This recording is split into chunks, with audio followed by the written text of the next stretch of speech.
Bienvenido nuevamente a este programa relacionado con temas jurídicos. Hoy vamos a estar viendo el tema relacionado con la responsabilidad penal de las personas jurídicas y en específico vamos a estar viendo la efectividad de o eficacia de los programas de cumplimiento, los defectos que hay en lo que es la responsabilidad penal de las personas jurídicas. Además también vamos a ver lo que es temas relacionados con la carga de la prueba pericial. Y vamos a tener con nosotros juristas destacados como Silvana Velasco, Giovanni González, Esteban Pastrana, Andrés Santillán y mi persona, Margarita Moreno. Así que sin más, damos paso a nuestros panelistas. Gracias. Corresponde comentarle respecto a la introducción de la responsabilidad penal de las personas jurídicas, así como la identificación de algunos defectos. El profesor Gómez Tomillo establece que hay una recepción positiva en torno a esta figura respecto a que facilita la investigación de la Comisión de Delitos Económicos considerando la estructura societaria compleja de las empresas equiparable incluso a la del Estado. Hay dos explicaciones para la introducción de esta figura. La primera de carácter preventivo, por cuanto a lo que se busca es que las empresas desde su propia organización puedan prevenir la comisión de ilícitos penales. En segundo lugar, una de carácter procesal, por cuanto a partir del diseño de determinados mecanismos se facilita la investigación de delitos económicos, por ejemplo, la atenuante de colaboración o la eximente de autodenuncia. Hay dos ideas centrales que establece el profesor Gómez Tomillo en su argumentación. La primera, que esta figura responde a un carácter pragmático en la investigación de la Comisión de Delitos Económicos, y la segunda, que existe una tendencia a la equiparación a la tradicional responsabilidad penal de las personas físicas.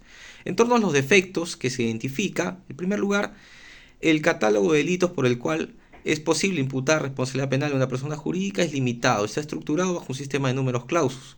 El Código Penal solamente establece 24 delitos. Se excluyen o no se considera delitos como el de homicidio doloso o culposo. Tanto más, existen casos concretos en los cuales se ha visto o se ve necesario que las empresas puedan diseñar programas de cumplimiento, por ejemplo, de capacitación a sus empleados o dependientes que en ejercicio de su función pueda pues prevenirse la comisión de este tipo de ilícitos penales. Un segundo defecto es en torno a la lista de atenuantes que está prevista en el artículo 31 del Código Penal para una persona jurídica, para atenuar la responsabilidad penal de una persona jurídica. Considerando que hay una tendencia a la equiparación a la tradicional responsabilidad penal de las personas físicas, no se entiende por qué no le puede ser extendido dicho beneficio, el beneficio de dilaciones indebidas, a una persona jurídica, que ya está previsto para las personas físicas. Y en tercer lugar, en torno a la reflexión del derecho de defensa, considerando que ante esta tendencia de equiparación de la responsabilidad penal de las personas físicas, las personas jurídicas también tienen derecho de defensa, derecho a guardar silencio, derecho a no incriminarse. Esto en contraste con el derecho de colaboración, de proporcionar información. En torno a ello, el profesor Abadía Selma hace este cuestionamiento y el profesor Gómez Tomillo señala claramente que ya existe jurisprudencia en el Tribunal Europeo que establece que ambos, tanto el derecho de defensa como el derecho de colaboración que proviene del derecho administrativo, no es incompatible. En cuanto a la carga de la prueba de los programas de cumplimiento, el profesor Gómez Tomillo indica que es una cuestión central desde una perspectiva más teórica que práctica, que si bien el Tribunal Supremo en las sentencias 554-2015 y 221-2016 parece desprenderse que la carga de la prueba de la inidoneidad del programa de cumplimiento para prevenir delitos es de la acusación fiscal, él discrepa con el Tribunal Supremo por las siguientes razones. Primero, se ha diseñado este sistema de la responsabilidad de las personas jurídicas precisamente para facilitar la investigación en el seno de entidades societarias muy complejas, con un poder parangonable al del Estado, con una estructura muy compleja.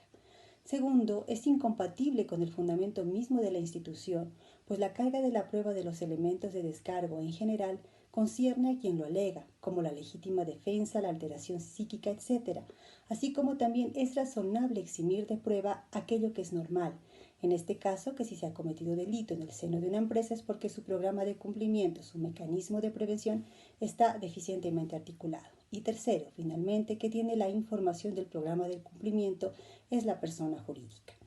Ahora bien, El profesor Adán Nieto Martín indica que al constituirse la falta de organización en el presupuesto fundamental de la responsabilidad de la persona jurídica, por el principio de presunción de inocencia obliga a que deba ser la acusación fiscal la que la pruebe de oficio, puesto que se usa el derecho penal para sancionar a las personas jurídicas.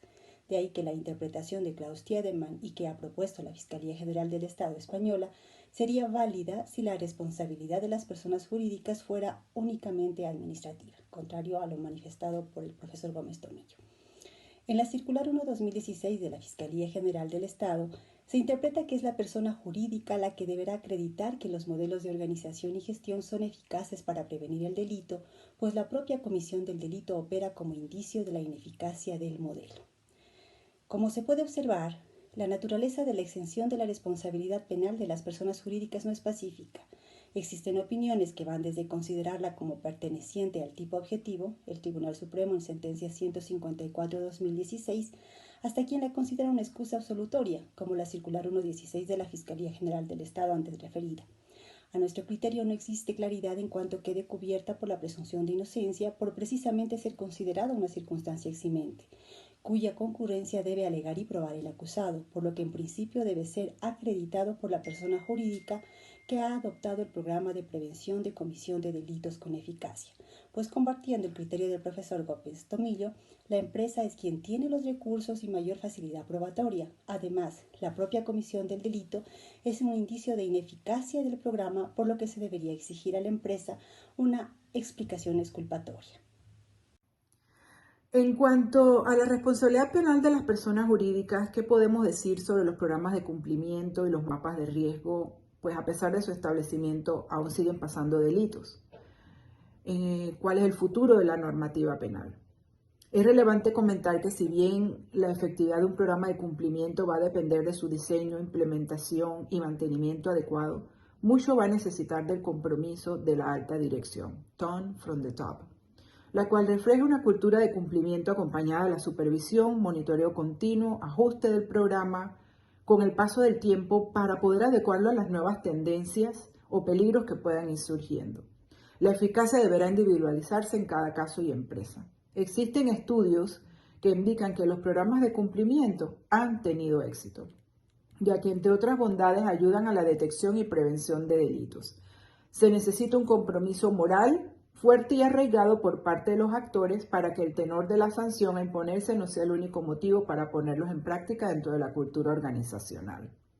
De allí que se diga que es caro implementar un programa de cumplimiento, pero es más caro no adaptarlos a la vida de la empresa. Consecuencias como la disolución de la empresa, multas, prisión, daños reputacionales son sanciones que tienen un alto costo para las mismas. Ahora bien, es cierto que aún siguen cometiéndose delitos en el seno de las empresas.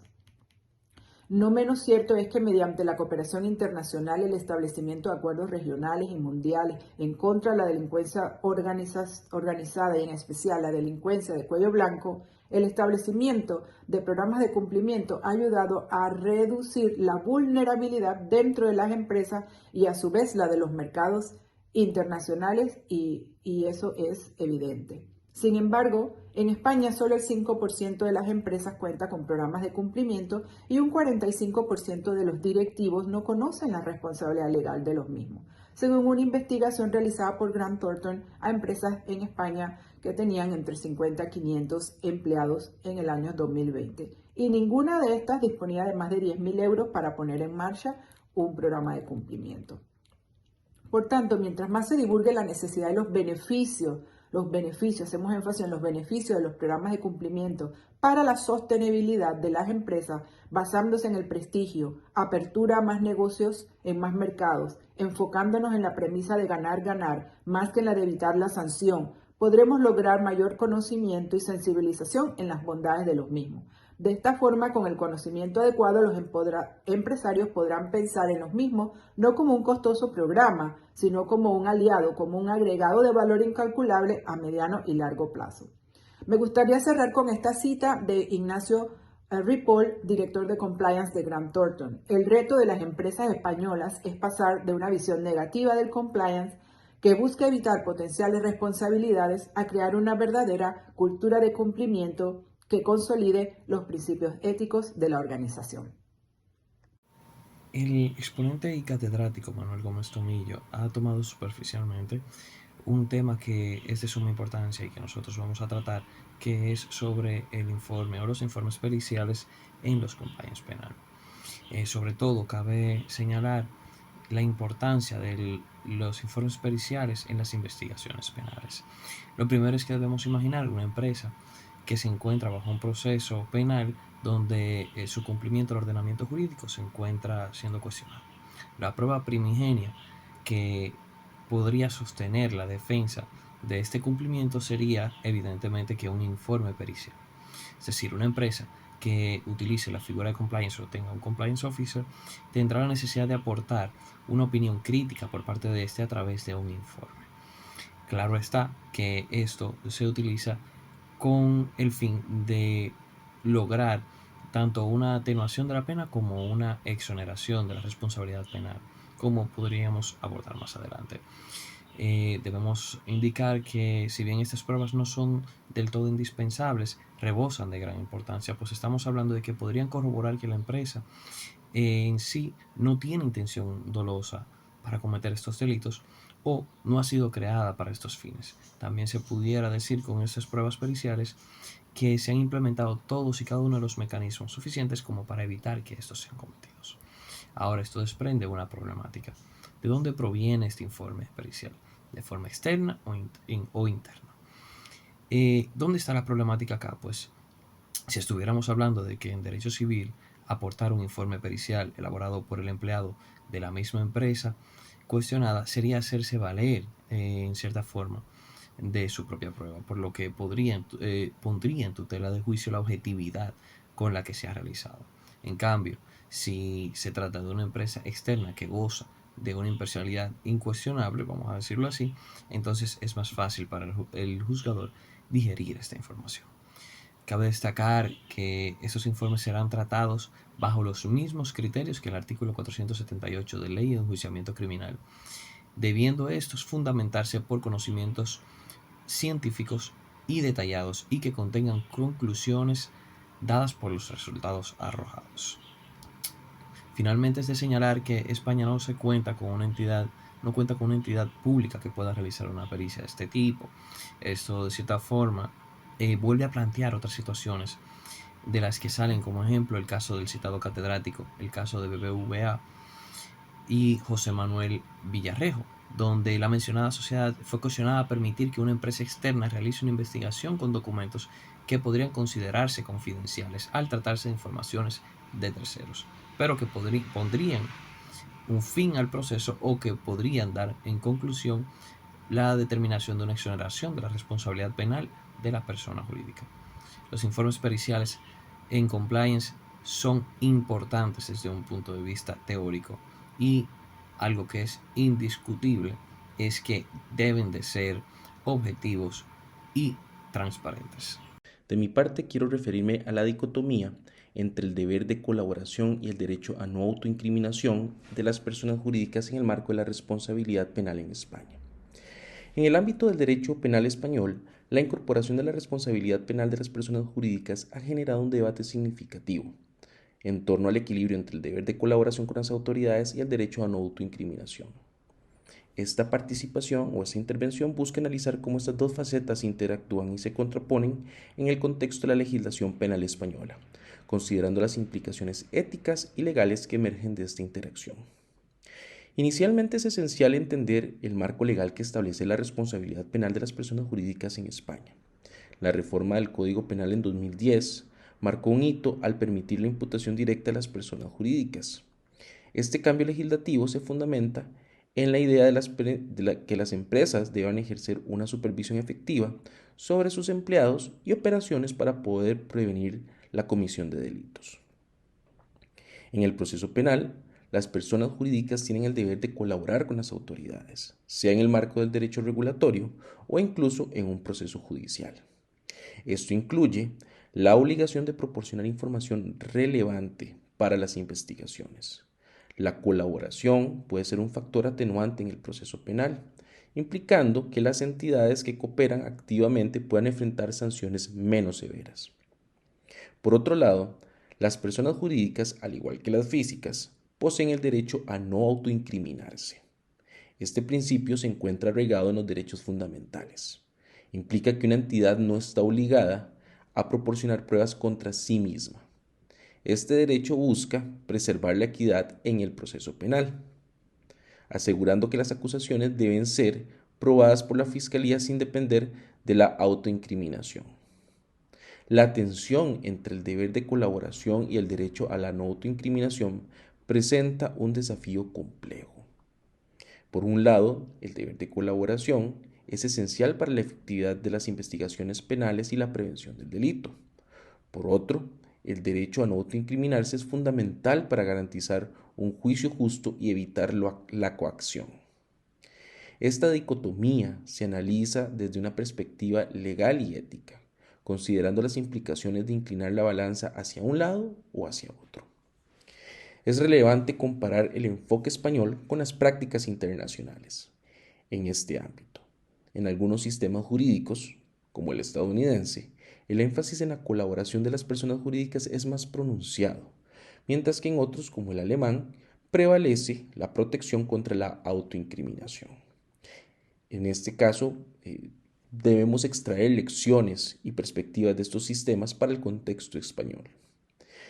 Finalmente, la responsabilidad penal de las personas jurídicas en España plantea un delicado equilibrio entre el deber de colaboración y el derecho a no autoincriminarse. Una solución equitativa requiere un análisis profundo de los principios legales y éticos que sustentan ambos aspectos. La legislación y jurisprudencias futuras que se puedan desarrollar deberán abordar esta tensión de manera que se preserve tanto la eficacia del proceso penal como los derechos fundamentales de las entidades jurídicas. Muchas gracias.